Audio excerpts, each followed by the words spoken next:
Hello everyone आज चाहिँ हामी डिभिजन पढ्न जाँदैछौँ कम्प्युटरमा चाहिँ डिभिजन चाहिँ कसरी पर्फर्म हुन्छ भनेर पढ्न जाँदैछौँ सो डिभिजन भनेको चाहिँ नर्मली रिपिटेड स्टक जस्तै 15बाट 15लाई चाहिँ सिक्सले डिभाइड गर्न पऱ्यो भने चाहिँ यो चाहिँ 15बाट कति टाइम्स 3 घटाउन सकिन्छ भन्ने मात्रै हो त यो जस्तै 16 minus 3 12 minus 3 9 minus 3 6 minus 3 3 minus 3 0 0 आयो कतिवटा 3 घटाउँदा 0 आयो भन्दा फेरि 1 4 3 4 5 5 यही नै हो डिभिजन भनेको चाहिँ जस्ट रिपिटेड सबट्र्याक्सन त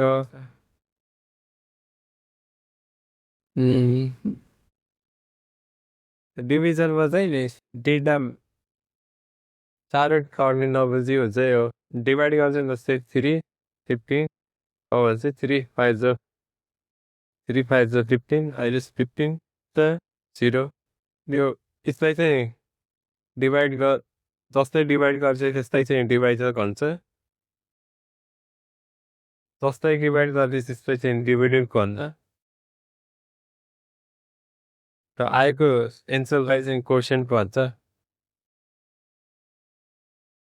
र पछिको एक्ज्याक्ट डिभिजिबल छैन भने चाहिँ केही नम्बर बच्छ त्यस्तै चाहिँ रिमाइन्डर भन्छ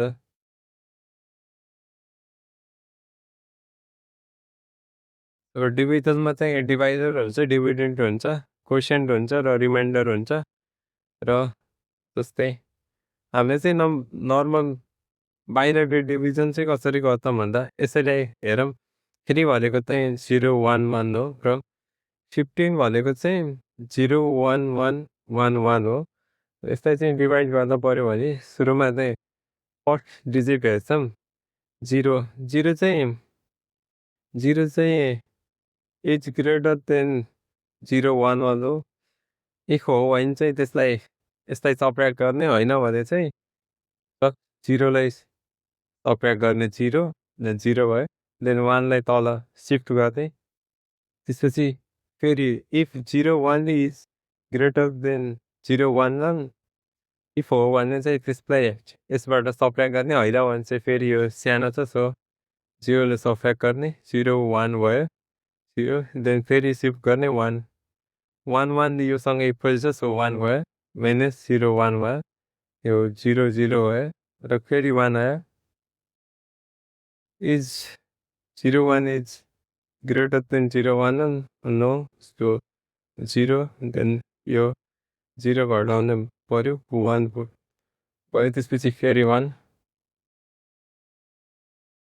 त्यसपछि 1 1 is greater than or equal to 0 1 yes so यो घटाउँदा नभए चाहिँ त 1 हुने भयो र 1 1 यो 0 भयो यो चाहिँ हाम्रो रिमाइन्डर हो रिमाइन्डर 0 आयो क्वेसन चाहिँ यो 5 हो यसको डेसिमल इक्विभ्यालेन्ट क्वेसन 5 आयो यो 3 हो यो 15लाई चाहिँ 3ले डिभाइड गर्दा 5% र 0 रिमाइन्डर आउँछ यसरी चाहिँ बाइनरी डिभिजन हामीले पर्फर्म गर्न सक्छौँ र हामीले चाहिँ डिभिजन कसरी गर्छौँ भन्दाखेरि अझै सिम्प्लिफाई वेमा बुझाउँछु जस्तै 22 डिभाइड बाई 3 छ भने चाहिँ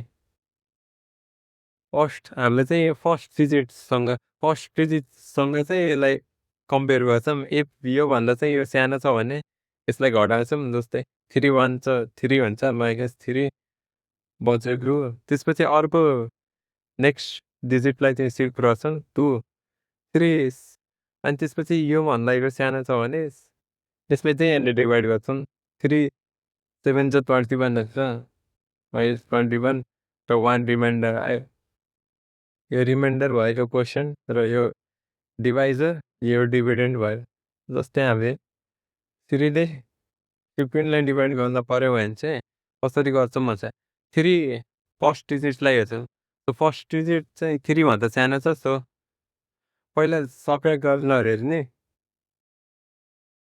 3 माइनस 3 गर्ने फर्स्ट डिजिटसँग यो माइनस 2 आयो यो नम्बर नेगेटिभ छ भने 0 लेख्ने क्वेसनमा त्यसपछि चाहिँ नम्बर नेगेटिभ छ भने फेरि पुरानो नम्बरलाई 1 लाई चाहिँ रिस्टोर गर्ने। हामी चाहिँ यहाँ कपीमा चाहिँ नर्मली देखेको हुन्छौँ 1 माथि थाहा हुन्छ, तर कम्प्युटरमा चाहिँ यसलाई स्टोर गरौँ मेमोरी युज भएको हुन्छ। सो यसलाई फेरि रिटर्न गराउनको लागि चाहिँ हामीले यो पार्शियल रिजल्टमा चाहिँ फेरि +3 गर्छौँ। यो 1 लाई चाहिँ रिस्टोर गर्नको लागि। सो यो चाहिँ 1 भयो। त्यसपछि 5 लाई सेभ गर्ने र 3 ले चाहिँ 15 नै डिभाइड जान्छ कि नै हेर्ने। यो पर्फेक्ट डिभाइड जान्छ। सो 5 भयो -15 र यसरी चाहिँ रिमाइन्डर 0 आयो क्वेसन 5। यसरी चाहिँ स्टेपतिर 1 डिजिट सेभ गर्दै चाहिँ हामीले डिभिजन गर्छौँ। सो हामीले चाहिँ यो चाहिँ रिस्टोरिङ डिभिजन मेथड हो। यसमा चाहिँ यो 2 आएपछि फेरि 1 लाई रिस्टोर गर्नको लागि हामीले यो डिभाइजरलाई एड गरेको छौँ। यो 1 लाई रिस्टोर गर्नको लागि यो मेथडलाई चाहिँ रिस्टोरिङ डिभिजन मेथड भनिन्छ र यसको चाहिँ हामीले एल्गोरिथम हेरौँ कम्प्युटरमा चाहिँ कसरी डिभिजन अपरेसन चाहिँ पर्फर्म हुन्छ भनेजस्तो। सो यसमा चाहिँ के छ भन्दाखेरि सुरुमा स्टार्ट गर्ने एक्युमुलेटरलाई चाहिँ 0 ले इनिसियलाइज गर्ने, बीमा चाहिँ डिभाइजर राख्ने जसले चाहिँ डिभाइड गर्ने, क्यूमा चाहिँ डिभिडेन्ड राख्ने जसलाई चाहिँ डिभाइड गर्ने हो र एन भनेको चाहिँ काउन्ट बाइ एन राख्ने। एन भनेको नम्बर हो बिट्स इन डिभिडेन्ड डिभिडेन्ड चाहिँ हाम्रो क्यूमा छ। सो क्यूको नम्बर अफ बिट्स। त्यसपछि नै हामीले ए र क्यूलाई चाहिँ लेफ्ट सिफ्ट गर्ने बाई 1 बिट। त्यसपछि एबाट चाहिँ यो बीलाई जस्तै 3 15 छ भने चाहिँ यस्तै 1 सुरुमा 1 नै चाहिँ एक्युमुलेटरमा सिफ्ट गर्ने। यता यो A00 भयो 1 नै यो क्यूमा भयो, यो एमा भयो। सो सुरुमा 0 1 5 गर्ने र यसरी चाहिँ 3 घटाउने एक्युमुलेटरबाट 3 घटाउँदा चाहिँ -3 -2 आयो। सो यदि यो रिजल्ट चाहिँ नेगेटिभ छ भने लेस देन 0 छ भने क्यूको लास्ट बिट क्वेसनमा चाहिँ 1 राख्ने, नेगेटिभ छ भने चाहिँ रिजल्ट। सो क्यूको लास्ट बिट क्वेसनमा चाहिँ 0 राख्ने र त्यसपछि एलाई चाहिँ एमा फेरि यो डिभाइजरलाई एड गर्न +3। सो त्यहाँ हामीले यो नम्बर स्टोर गर्न सक्छौँ। त्यसपछि अर्को बिटलाई काउन्टलाई डिक्रिमेन्ट गर्दै जाने। काउन्ट हाम्रो नम्बर अफ 2 थियो 2 1 भयो। सो फेरि यो 5 लेफ्ट सिफ्ट भएर यहाँ पनि भयो यो 5। त्यसपछि चाहिँ 15 लाई 3 ले डिभाइड जान्छ। सो 3 5 छ 15। नेक्स्टलाई चाहिँ यहाँ एड गर्दै जाने त्यो 0मा। सो यस्तै नै यो काम गर्छ। हामीले चाहिँ यो जस्ट के मेनली के चाहिँ भइरहेछ भन्दाखेरि चाहिँ यहाँ एक्युमुलेटरबाट डिभाइजर चाहिँ सबट्र्याक्ट गरेपछि नेगेटिभ आछ कि नै रिजल्ट भन्दा हामीले मेनली त्यही हेर्ने हो। नेगेटिभ रिजल्ट आछ भने फेरि पहिलाको माथिको नम्बरलाई रिस्टोर गर्नको लागि डिभाइजरलाई एड गर्छौँ एक्युमुलेटर छ। यदि पोजिटिभ आछ भने चाहिँ हामीले जस्ट काउन्टलाई डिक्रिज गर्छौँ र लास्ट बिटलाई चाहिँ क्यूको 1 गर्छौँ र हाम्रो चाहिँ लास्टमा क्यूमा चाहिँ क्वोसिएन्ट स्टोर भएको हुन्छ र एक्युमुलेटरमा चाहिँ रिमाइन्डर स्टोर भएको हुन्छ क्यालकुलेसन गरिसकेपछि। सो 10/3 भन्छ। यो क्वेसन चाहिँ इक्जाममा पनि सोधेको थियो। सो यसलाई सल्भ गरौँ। सबभन्दा सुरुमा त यिनीहरूको बाइनरी इक्विभ्यालेन्ट देखौँ। एन भनेको चाहिँ 1 0 1 0 0 1 0 हो। त त्यसपछि 3 भनेको चाहिँ 0 0 0 सरी 1 1 हो। -3 भनेको चाहिँ -3 पनि हामीले क्यालकुलेसन गर्दा चाहिन सक्छ। सो पहिला निकाल यसको 2's कम्प्लिमेन्ट 1 0 1 1 1 भएर। सो अब चाहिँ क्यालकुलेसन स्टार्ट गरौँ। सुरुमा चाहिँ मैले केबल बनाएँ। केबल बनाएर गरेपछि चाहिँ क्यालकुलेट गर्न सजिलो हुन्छ। चाहिँ एक्युमुलेटर चाहिँ 0बाट इनिसियलाइज गर्ने।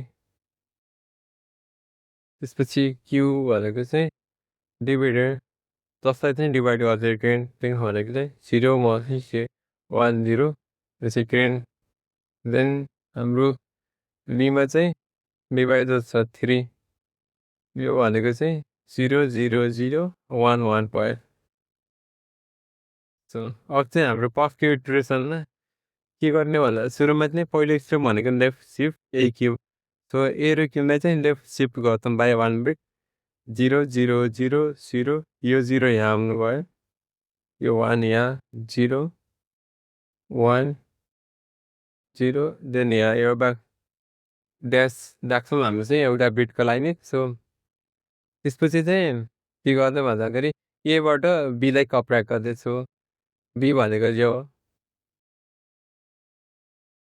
र माइनस बी भनेको चाहिँ यो हो सो एमा चाहिँ माइनस बी एड गऱ्यौँ भने बी सब्ट्र्याक्ट हुन्छ from subtract B from A so चाहिँ यो 1 1 1 0 1 यो चाहिँ 1 1 0 1 यहाँ चाहिँ एमएसबी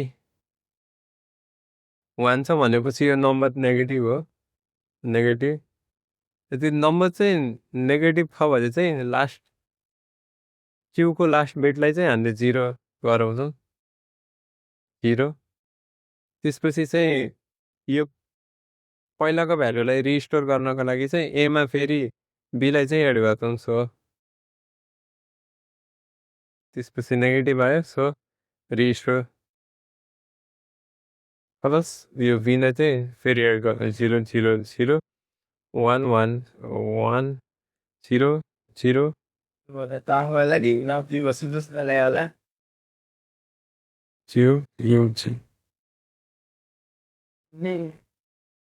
यो चाहिँ हाम्रो पहिलाको भ्यालु रिस्टोर भएको छ यो अब चाहिँ नेक्स्ट इटरेसनमा जान्छौँ सेकेन्ड इक्वेसनमा लेफ्ट सिफ्ट गर्ने पहिलो स्टेप भनेको त्यस्तै चाहिँ लेफ्ट सिफ्ट गरौँ यो यहाँ छ 0 0 0 0 यताको 1 यहाँ आउने भयो 1 0 1 0 0 त्यहाँदेखि एउटा ड्यास त्यसपछि चाहिँ subtract be wrong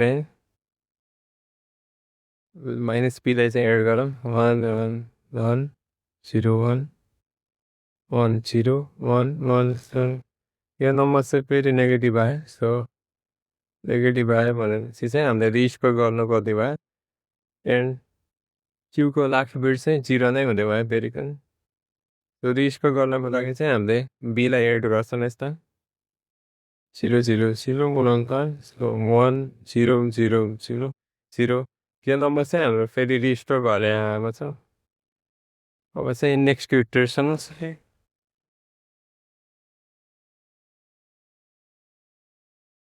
for equation left shift so left shift 0 0 0 1 र यो बिट चाहिँ यहाँ 1 0 0 0 एन्ड ड्यास सो अब चाहिँ बीलाई सब्ट्र्याक्ट गर्नु पर्यो फ्रम दे सो बीलाई चाहिँ सब्ट्र्याक्ट गरौँ भनेको माइनस बीलाई चाहिँ एड गर्नु पर्यो माइनस बी भनेको चाहिँ कति छ भन्दा पिपल 1 0 1 छ प्लस 1 1 1 0 1 यतै सबै 1 1 1 1 1 हुन्छ यहाँ चाहिँ फेरि रिजल्ट नेगेटिभ आएको छ पार्सल रिजल्ट जो यहाँ चाहिँ लास्ट ब्रिकमा हामीले 0 थप्छौँ नम्बर नेगेटिभ आएको छ भने चाहिँ रिस्टोर गर्नुपर्छ रिस्टोर गर्नको लागि चाहिँ हामीले बीलाई फेरि एड गर्छौँ बी भनेको 0 0 0 1 1 0 1 0 0 0 यो चाहिँ यही नम्बर फेरि रिस्टोर भएको छ दादा अब चाहिँ हामी अर्को इटरेसनमा जान्छौँ फोर्थ इटरेसन सो फोर्थ इटरेसनमा चाहिँ पहिलो स्टेप भनेको लेफ्ट सिफ्ट गर्दै सो यसले चाहिँ 0 0 1 0 यो 1 चाहिँ यहाँ आउनु भयो यता सिफ्ट भयो भने चाहिँ 0 0 0 0 ड्यास अब चाहिँ सब्ट्र्याक्ट बी फ्रम ए गरौँ र बीलाई चाहिँ सब्ट्र्याक्ट गरौँ बीलाई नेगेटिभ बीलाई एड गरौँ त्यो भनेको माइनस 3 भनेको चाहिँ 1 1 1 0 1 एड गरौँ 0 1 0 0 0 अहिले चाहिँ नम्बर पोजिटिभ आएको छ। एमएसबी हेरेर थाहा पाउन सक्नुहुन्न। सो यहाँ चाहिँ Q0 लास्ट बिटमा चाहिँ Qको 1 राख्छौँ अहिले चाहिँ हामी। सो पोजिटिभ आएको छ भने चाहिँ रिस्टोर गर्नु पर्दैन। त्यसपछि हामी अर्को इटरेसनमा जान्छौँ। फिफ्थ इटरेसन फर्स्ट स्टेप भनेको left shift. So left shift गरौँ 0 0 1 0 यो 0 यहाँ गयो 0 देन 0 0 0 1 एन्ड फेस। यसमा चाहिँ हामी फेरि सबट्र्याक्ट बी गरौँ। सो सबट्र्याक्ट भनेको माइनस बीलाई एड गरौँ। माइनस बीलाई चाहिँ एड गरौँ 1 on 1 0 1 यो चाहिँ कति आउँछ 1 0 0 0 0।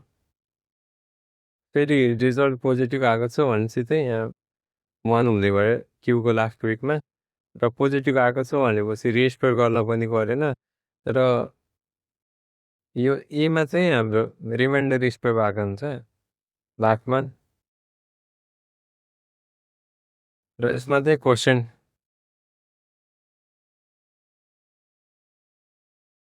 हामी चाहिँ फिफ्थ इटरेसनसम्म किन गऱ्यौँ भन्दाखेरि चाहिँ number of bits in Q चाहिँ 5 थियो 1 2 3 4 5। सो त्यति इटरेसनसम्म गर्नुपर्छ। र यो चाहिँ टर्न भयो। यसमा चाहिँ रिमाइन्डर 1 आएको छ। यो चाहिँ बेसिमलमा 1 हुन्छ। र क्वेसन चाहिँ यो चाहिँ एसिमलमा 3 हुन्छ। सो हाम्रो नम्बर चाहिँ कसो भन्दाखेरि 10/3 उसै चाहिँ हामीले डिभाइड गऱ्यो भने 3 3 जो 9/1 यो चाहिँ क्वेसन 3 आउँछ। र रिमाइन्डर चाहिँ 1 आउँछ। यो यसरी चाहिँ हामीले रिस्टोरिङ डिभिजन पर्फर्म गर्न सक्छौँ। नम्बरहरूलाई फेरि नेगेटिभ आएको छ भने रिस्टोर गर्दै यसरी चाहिँ कम्प्युटरमा क्यालकुलेसन पर्फर्म हुन्छ। र थ्याङ्क्स फर वाचिङ। र अरू नन रिस्टोरिङ एल्गोरिथम चाहिँ हामीले अर्को भिडियोमा सल्भ गर्नेछौँ। ल थ्याङ्क यू।